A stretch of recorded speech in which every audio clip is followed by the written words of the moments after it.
Hello friends, welcome back to my channel. आज एक और वीडियो आपके साथ में शेयर करने के लिए आई हूँ। जो लोग फर्स्ट टाइम मेरी वीडियो को देख रहे हैं, मैं आपको बता देना चाहती हूँ, छोटी छोटी स्टोरीज, पैराग्राफ, ऐसे मैं आपके साथ शेयर करती रहती हूँ, जिनसे हम बहुत सारी न्यू वर्ड सीखते हैं, अपनी वोकैबुलरी को इम्प्रूव करते हैं। साथ ही जो भी ग्रामर दी जाती है, मैं कोशिश करती हूँ कि ईजी वे में आपको एक्सप्लेन कर सकूँ। सो यस, आज हमारा टॉपिक होने वाला है इम्पोर्टेंस ऑफ स्पोर्ट्स। बहुत ही ज़्यादा इंपॉर्टेंट टॉपिक है ये, क्योंकि एग्जाम्स में बहुत ज़्यादा आता है और आपको इसमें मिक्स सेंटेंसेस देखने को मिलेंगे। स्टार्ट करते हैं रीडिंग और देखते हैं क्या है इसके अंदर। Sports are an essential part of our society. Sports यानी कि खेल। अब यहाँ पे स्पोर्ट है, कोई एक खेल के बारे में नहीं आ रही, खेलों के बारे में बात हो रही है।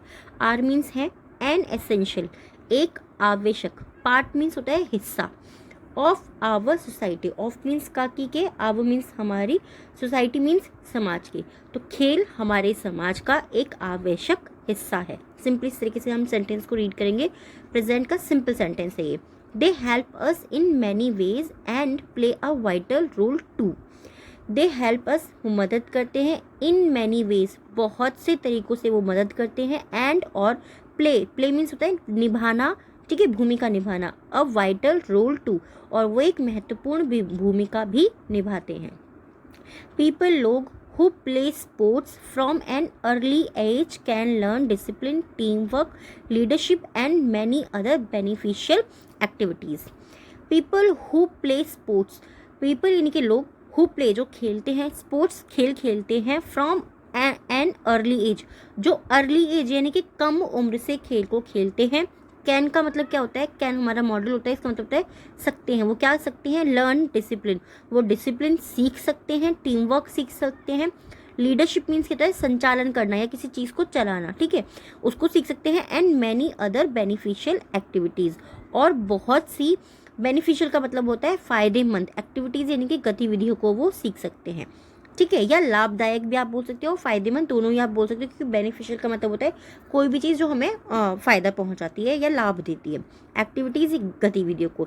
तो सिंपली सेंटेंस को हम कैसे रीड करेंगे कि जो लोग बहुत कम उम्र से ही खेलों में रहते हैं या खेल खेलते हैं, वो बहुत कम उम्र के अंदर ही अनुशासन, टीम वर्क और लीडरशिप यानी कि संचालन करना और बहुत सारे लाभदायक गतिविधियों को सीख जाते हैं या सीख सकते हैं। सिमिलरली, इसी प्रकार, दे ऑल्सो यूनाइट पीपल, उसी प्रकार they also unite people, they means way, also means भी, यूनाइट मतलब एकजुट करना, पीपल मीन्स लोगों को। इसी प्रकार वो लोगों को एकजुट भी कर सकते हैं, मतलब उनके अंदर वो ये एबिलिटी आ जाती है कि वो लोगों को एकजुट कर सकते हैं, क्योंकि वो टीम वर्क में काम करना जानते हैं। There are different types of sports that have different rules and equipments. There are different types यानी कि अलग अलग प्रकार के खेल हैं।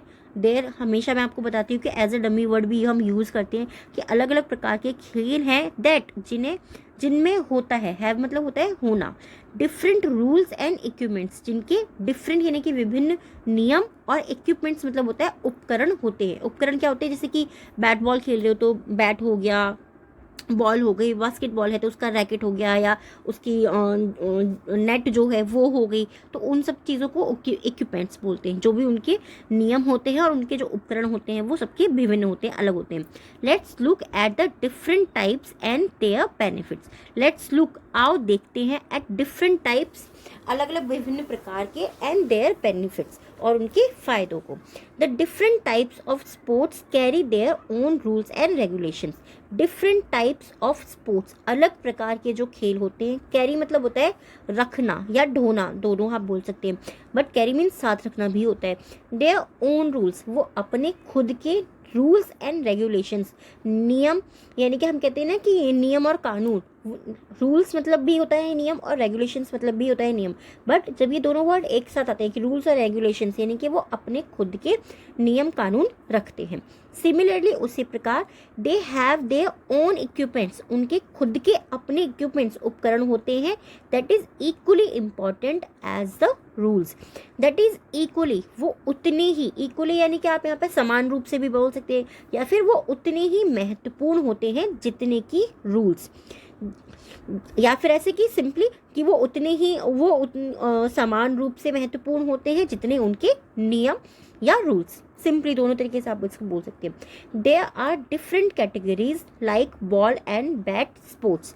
देयर आर डिफरेंट कैटेगरीज, बहुत सी श्रेणियां हैं लाइक जैसे कि बैट और बॉल के स्पोर्ट्स की, खेल की। We can also call them stick sports. हम उन्हें स्टिक स्पोर्ट यानी कि छड़ी से खेलने वाला खेल भी पुकारते हैं या कहते हैं। बेसिकली मूल रूप से these games consist of a ball and a bat of stick that players can use to play. These games, ये जो गेम होते हैं, consist वो बने होते हैं of a ball and a bat, वो एक बॉल और बैट के साथ में बने होते हैं, और छड़ी या फिर एक छड़ी के साथ में यानी कि लकड़ी के साथ में, जो आप देखते हैं ना कि बहुत सारे ऐसे बॉल गेम होते हैं जिसमें बैट एक लकड़ी की तरह यूज़ किया जाता है, या कोई और भी चीज़ें होती हैं जिनको हम यूज़ करते हैं, ठीक है। दैट प्लेयर्स, जिनको प्लेयर जो खिलाड़ी होता है कैन यूज़ टू प्ले, वो उसको खेलने के लिए उपयोग कर सकता है। गेम्स लाइक क्रिकेट, जैसे कि क्रिकेट हो गया, गोल्फ हो गया, बेसबॉल हो गया, सॉफ्टबॉल हो गया, हॉकी हो गया and others are example of these games. और जो ऐसे बहुत सारे खेल हैं जो इसके उदाहरण हैं। आफ्टर दैट, इसके बाद, they are ball only sport that required just a ball. They are ball only sport, केवल गेंद का यानी कि बॉल का भी खेल होता है जिसमें केवल रिक्वायर आवश्यकता होती है जस्ट अ बॉल, जस्ट मतलब केवल, जिसमें केवल बॉल की आवश्यकता होती है, ठीक है। रिक्वायर यानी कि आवश्यकता होना, और सिंपली हमें दिखाई दे रहा है कि ये हमारा प्रेजेंट का सेंटेंस है। एक कुछ बॉल वाले खेल होते हैं जिसमें हमें केवल बॉल की आवश्यकता होती है। फॉर इंस्टेंस, उदाहरण के लिए, फॉर एग्जाम्पल भी आप बोल सकते हैं, फॉर इंस्टेंस भी बोल सकते हैं। उदाहरण के लिए जैसे कि वॉलीबॉल हो गया, नेटबॉल हो गया, बास्केटबॉल हो गया, फुटबॉल हो गया, वाटर बॉल हो गया and others are ball sports. ऐसे ही बहुत सारे बॉल्स के और भी स्पोर्ट्स होती हैं जिनमें केवल हमें बॉल की यानी कि गेंद की आवश्यकता होती है। मोर ओवर, इसके अतिरिक्त या इसके अलावा, they are also combat and strength sport. They are also, यहाँ अभी भी हैं, कैसे, कॉम्बैट यानी कि युद्ध वाले, एंड स्ट्रेंथ स्पोर्ट्स, और ताकत वाले खेल। यहाँ पे अभी भी युद्ध वाले और ताकत वाले खेल भी हैं। अगर आप चाहते हैं इसका पार्ट 2 मैं आपके साथ में शेयर करूँ, क्योंकि इसी में अगर मैं उसको ऐड करती ना वो टॉपिक बहुत लंबा हो जाता, तो आप मुझे प्लीज़ कमेंट करके ज़रूर बताइएगा, क्योंकि ये जो टॉपिक है ना एग्जाम्स में बहुत बार आता है कि 200 का एक कैसे लिखिए, 500 वर्ड्स में कैसे लिखिए, तो ये आपको बहुत ज़्यादा हेल्प करेगा। वीडियो कैसे लगा है प्लीज़ मुझे कमेंट में ज़रूर बताइएगा।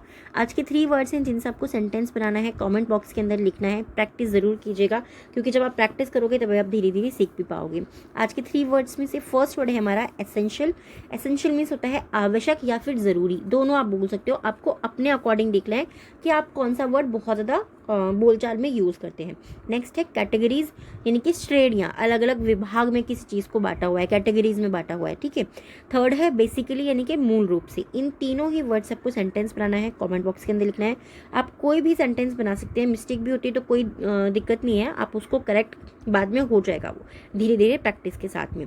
आज के 3 वर्ड्स हैं जिनसे आपको डिक्टेशन के लिखना है। फर्स्ट है लीडरशिप, सेकेंड है इक्विपमेंट एंड थर्ड है कंसिस्ट।